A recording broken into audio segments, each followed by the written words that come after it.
916, talking about Ducati. My favorite manufacturer of all things motorcycle. This was not the case, certainly until, you know, in my early days I was in Japanese sport bikes a lot more. I had a plethora of CBRs, starting with a 600 F3 and moving on up to more ridiculous stuff. I had a 929RR, which I loved, and a 1000 CBR, CBR 1000. Had a Gixxer 750 for a while. So I was big into the Japanese sport bikes. Not so much Ducati, because, you know, I had never ridden one, and bought a lot of the, you know, web forum and, you know, paddock talk about them. It's like, oh, they're slow and they don't rev very high, and they're kind of a pain in the ass. They're really uncomfortable. So not all that's true. It's just, as with any interweb legend, it is taken to a ridiculous extreme by people who have usually never ridden one of these things. So I was on a track day. A buddy of mine had a 916 SPS, which is the special production version of this. It's got the 955 kit stock, or 955 displacement engine stock. And he said, here, take it out for a few laps. And I said, all right. And I utterly fell in love with it.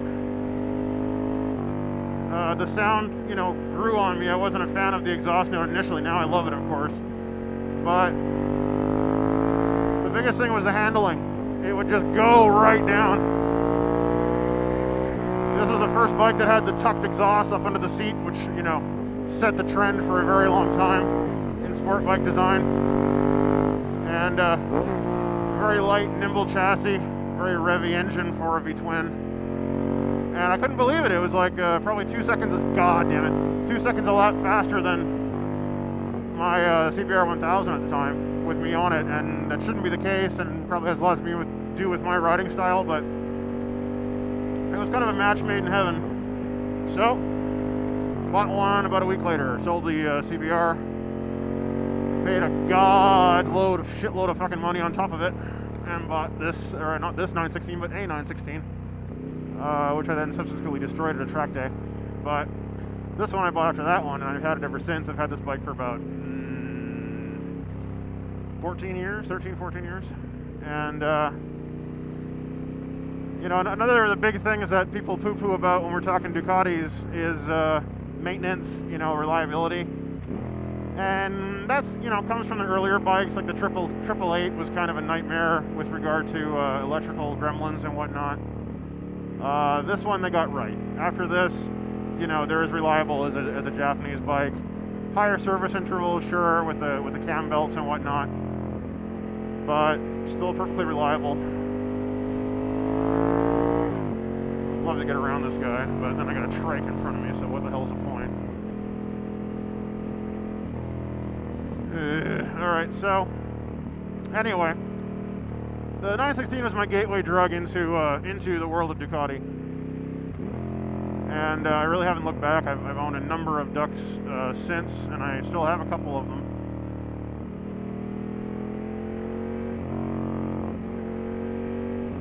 And it's really an interesting bike. You know, the handling has always been a huge thing with Ducati.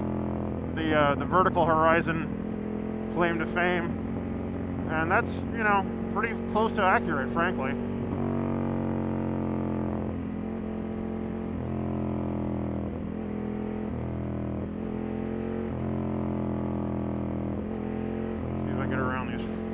Loops here without dying. No, I can't. Great.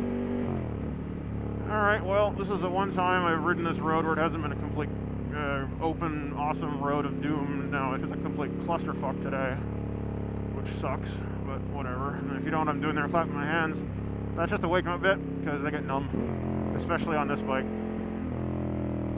So, anyway, I grew to appreciate Ducati, you know, their history, and a couple of the eccentricities of the brand, like the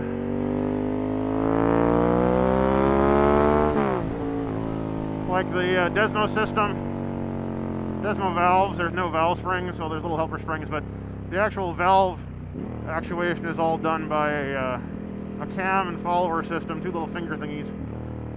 And there are occasionally issues with that, but not many. Really not many at all. At least in my experience. One thing with the ducks is if you get right on it when it's cold and just go beat the shit out of it, you can have issues with the chrome plating on the rockers. Ah, fuck it.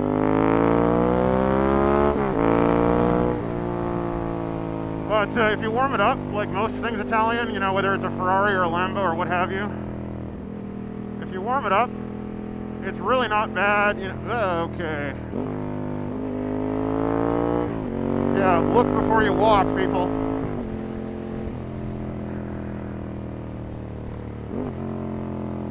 Okay. Into the traffic circle. So if you warm it up, you know, let the temps come off the pegs. It's really not bad. I've never had any issues with it. I mean, you got to run good oil, not shit, and you got to, you know, take care of it. You know, like I said, the maintenance schedule is high. 6,000 miles. It's cam belt time. And, you know, I change oil every 1,500 or so just because I'm anal and oil's cheap and engines are not.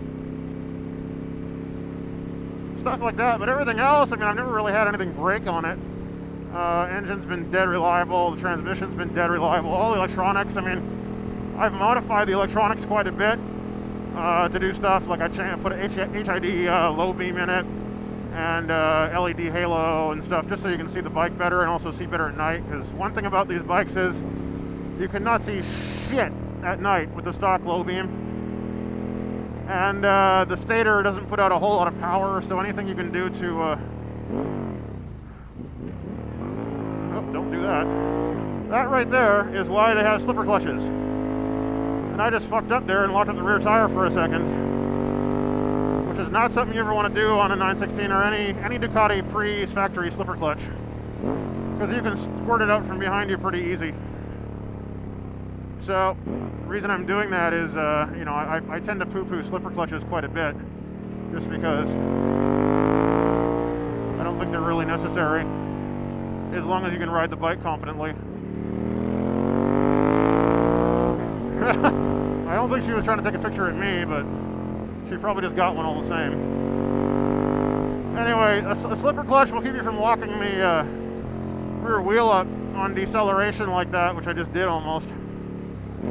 Which can low side the bike pretty fucking quick.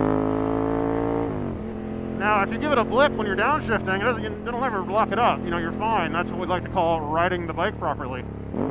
But my issue right now is that I've been used to riding more modern bikes lately with much more free moving throttles. This thing's a cable throttle, moving two pretty big throttle bodies. So, oh, fuck you.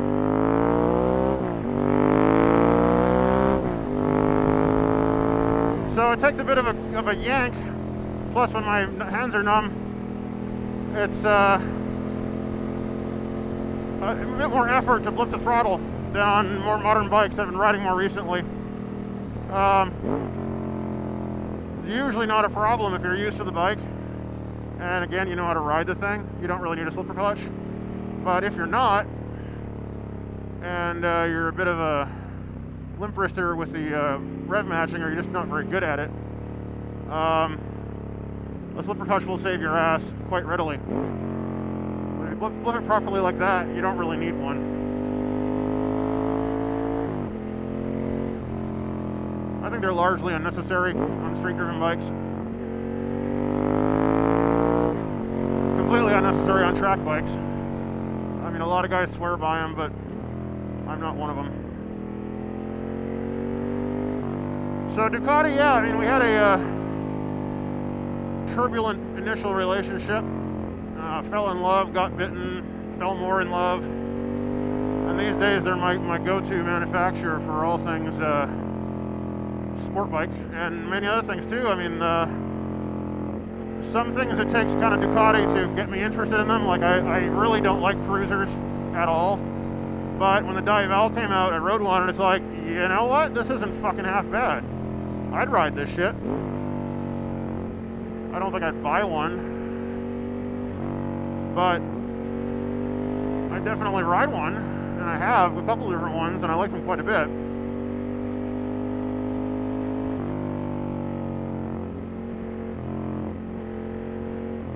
And so too, like the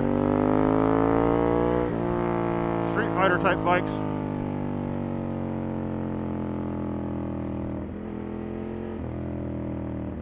Which I didn't really like, or like have a Motard is kind of what got me into Motards. I don't have one, but largely because they're expensive as shit, and you can build a nice Motard for less, where you can't really build a Ducati sport bike for less. They're a very special thing.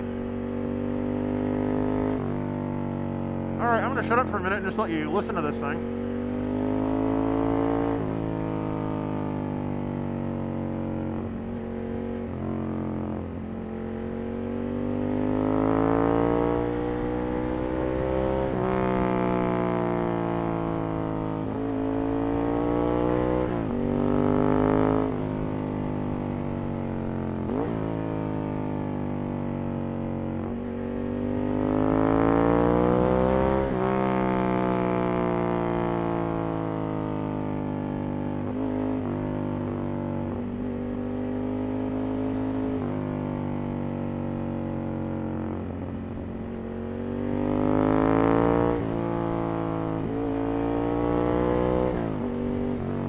The sound is kind of a big deal on these bikes as part of the experience.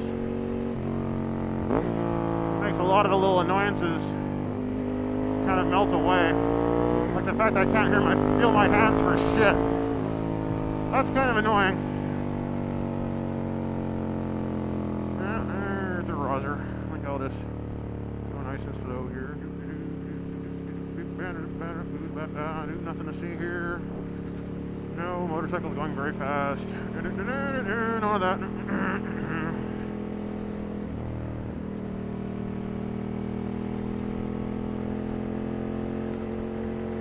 Nice thing about riding in the tri-state area, I can be in another state in about 3 minutes.